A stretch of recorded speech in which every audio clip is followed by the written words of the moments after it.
हामीले हाम्रो हिन्दू परम्पराले बुझाउन, देखाउन खोजेको कुरालाई हामीले बुझिरहेको छैनौँ, देखिरहेको छैनौँ कि। जस्तो हाम्रो हिन्दू परम्परामा शिव, पार्वती, गणेश, कार्तिक भन्नेको परिवार छ होइन, एउटा परिवार छ।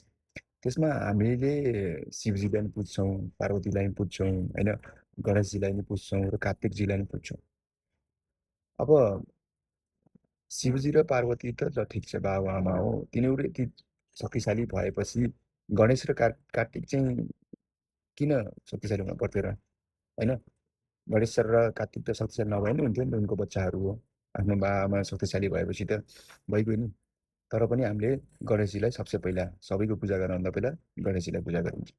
यो यसले के बुझाउन खोजिरहेको छ भन्दाखेरि, ठिक छ, हाम्रो बाबाआमा एकदमै स्ट्रङ हुनुहुन्छ, सबै कुरामा सम्पन्न हुनुहुन्छ, तर बच्चा पनि त्यति नै सम्पन्न हुनुपर्छ।